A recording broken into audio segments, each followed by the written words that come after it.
Olá, sou o Victor, estudante do curso de jornalismo da Unisul. Estou aqui com meus colegas Matheus e Abner Boa noite. Boa noite.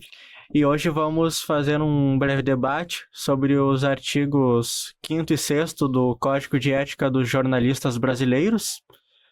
Então, Abner, o que tu traz hoje para debatermos os artigos? Boa noite, pessoal. Boa noite a todo mundo que tá ouvindo. Então, hoje a gente tá girando em torno sobre os códigos de ética do jornalista. E o nosso código que a gente pegou aqui pra falar com vocês um pouco é os 5 e o 6. O meu é o 5 e eu vou falar ali sobre o jornalista, ele tem que resguardar o sigilo da fonte. Eu trouxe aqui um artigo pra dar de exemplo, que fala sobre um jornalista que ele veio a conversar com uma revista sobre a força-tarefa da Lava Jato e a Globo. Ele começa falando sobre o sigilo da fonte, que é onde está girando em torno ali, que é... Eles receberam um documento muito grande. Um documento, assim, que tinha muitos dados, muitas informações. E a principal coisa que a pessoa pediu foi para guardar a imagem dela. Ela queria que fosse uma informação anônima. Então, o jornalista, se tu for ali parar pra ler o artigo, a conversa com ele em nenhum momento ele divulga essa fonte. Ele sempre fala ali em torno que é uma coisa anônima. Ele debate sobre o documento, ele debate sobre as conversas que foram tiradas, mas em nenhum momento ele quebra esse código de ética, que é sobre falar sobre a fonte.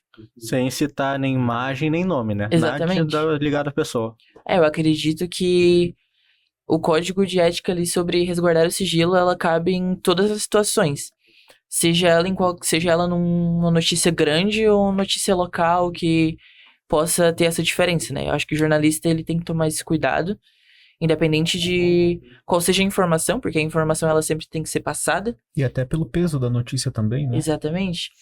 Acho que o sigilo da fonte ali, ela tem que ser resguardada tanto pro própria segurança da fonte, né?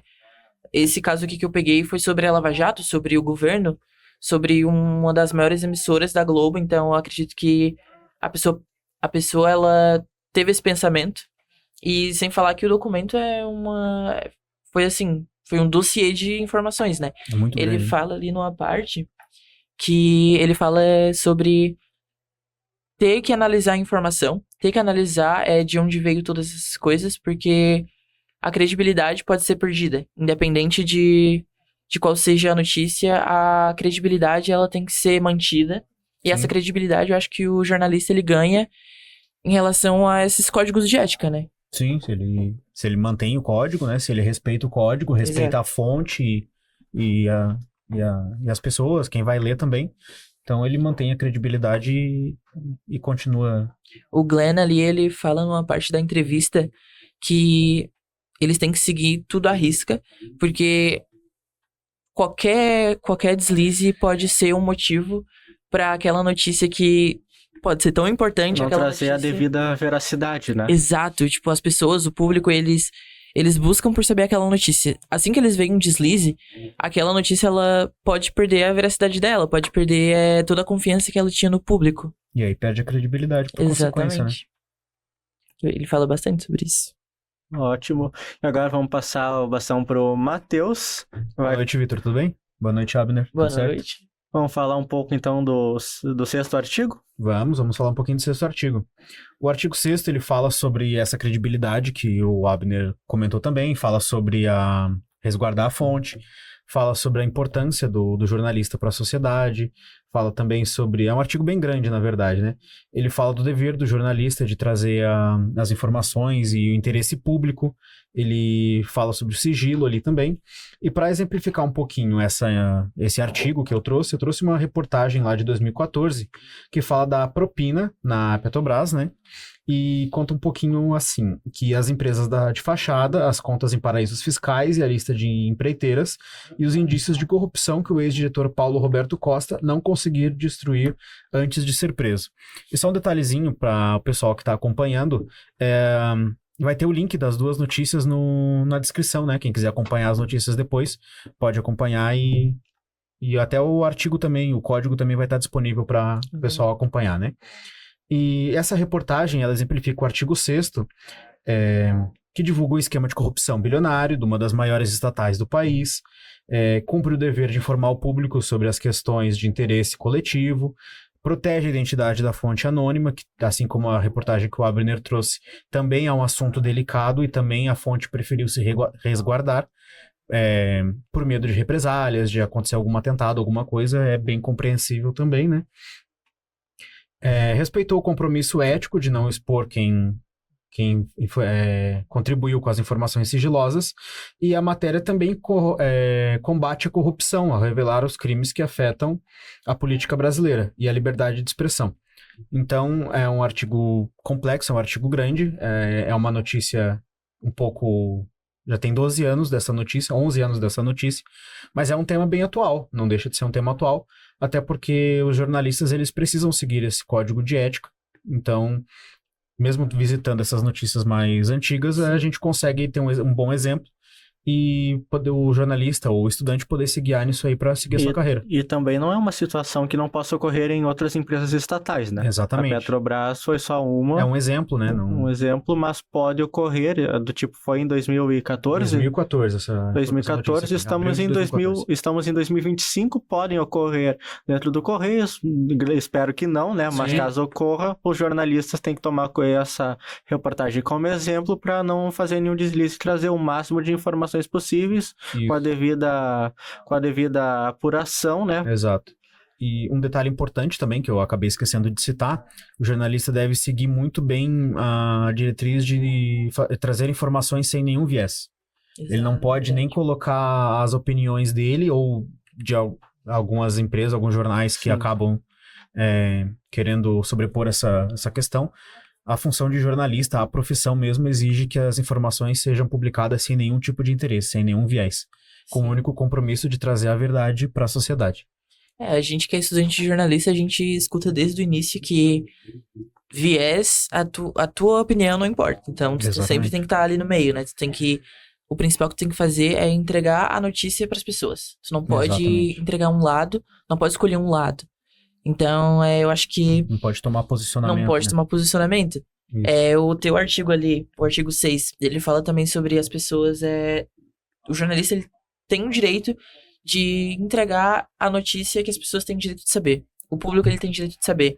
E eu acredito que a tua notícia ali, ela é um exemplo prático dessas duas. Porque em nenhum momento eles pegaram um lado, eles... guardaram o sigilo das informações, mas eles não mediram palavras para falar o que precisava falar. Eles publicaram o que era preciso sem defender e sem atacar ninguém, né? Eles relataram o que aconteceu. Exatamente. Buscando sempre a... Neste artigo, né? Sim. Também a gente, que vocês citaram, lutar pela liberdade de pensamento e de expressão e também defender o livre exercício, valorizar, honrar e dignificar a profissão. Exato. Que é o mais essencial. No meio das redes sociais, hoje tem muitas páginas de notícias sem estar ligadas a grandes empresas, como o Grupo Globo, a Folha de São Paulo, e... a gente vê muito, né? Esses jornalistas que publicam, às vezes é só uma manchete, respondem a própria opinião e muitos buscam uma forma de se informar rapidamente. Então não buscam as devidas fontes e fica por nessa, né? E às vezes quando tu vai ver, o jornalista não é nem informado. Sim. E infelizmente eu acho que foi um erro da justiça ter tirado essa necessidade de ser formado, né? Ter o diploma comprovando que é jornalista mesmo. Então, hoje em dia, qualquer um pode exercer essa profissão, segundo a lei. Jornalistas independentes, né? Jornalistas independentes que não criticando que exerçam a profissão, mas exerçam levando a devida informação com credibilidade. Exato. Eu acredito que hoje em dia... Por ter essa grande força da internet, as pessoas, elas brincam de ser jornalistas. Obviamente, tem exceções, né? Pessoas que entregam ali fatos que não têm informação, mas elas entregam fatos certos e elas têm essa ciência. Mas eu acredito que o que falta, sim, é as pessoas pararem e analisarem essa parte das éticas, dos códigos de éticas. Sim. Que é onde tá girando em torno o nosso podcast de hoje, né? que eu acredito que a credibilidade. Isso volta até ao nosso primeiro assunto ali, que era sobre a credibilidade. Se um jornalista, ele não entrega credibilidade, ele não é um cara ético na hora de passar as informações, a informação ela serve de quê? Exato. E só frisando, a gente não é contra quem exerce a profissão sem ter o diploma, né? A Sim. gente não é contra. Uhum. Continuem, por favor. Mas o detalhe que eu penso e compartilho é que o curso, ele fornece informações importantes para você seguir a profissão. Que quem trabalha independente e não optou, não pôde fazer a faculdade ainda, acaba faltando esse detalhezinho.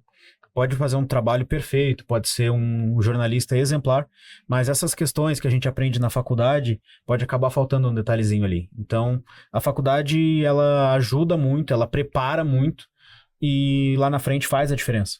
Você É, pode uma ser um coisa bom boa. jornalista sem a faculdade, mas o que a faculdade te ensina Sim. é muito importante, é fundamental. No meu artigo tem uma frase que o Glenn ele fala, que o que ele fez ali, ele teve que ir de frente, bater de frente, teve que mostrar o osso dele pra falar sobre um assunto muito delicado, que era a Lava Jato.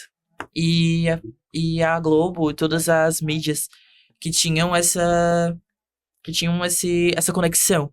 E ele fala que ele tem um relato ali que ele fala no início que tu tem que ser, pra tu ser jornalista, tu tem que ser corajoso.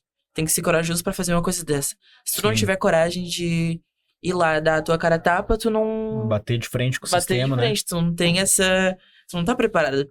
E eu acredito que ele, desde o início, acho que desde a carreira dele até esse certo momento onde ele estava em grande visibilidade, ele não esqueceu nenhum ponto sobre os códigos que ele tinha que manter. Ele, Sim. como jornalista, ele, desde o início, foi lá, mostrou o que precisava ser mostrado para as pessoas, teve que divulgar as informações que o público precisa saber. E em nenhum momento ele tirou ele quebrou aquele código que é o meu, né? Que Foi é o fiel, né? Foi fiel ao Exatamente. código, seguiu. Essencial hoje em dia, Essencial. com tantas pessoas divulgando e disseminando fake news, né? Mas ainda temos que agradecer que nosso país não sofre perseguições a esses profissionais, né? Tanto os formados quanto os independentes.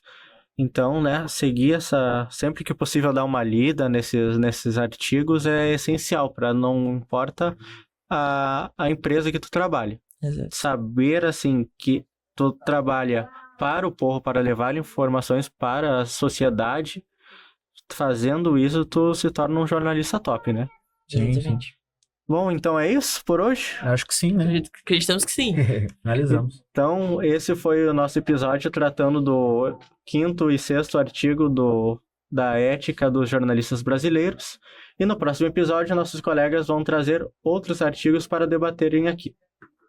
Então, boa noite, né? Boa noite, pessoal. obrigado pela oportunidade, obrigado pela Obrigado. palavra e até a próxima. A gente regrava um outro episódio Podemos na próxima retornar semana, com né? outros pra artigos. frente. Sim, sim. Quem sabe a gente traz mais 2 artigos e a gente fala mais um pouquinho. Pode É ser. isso aí.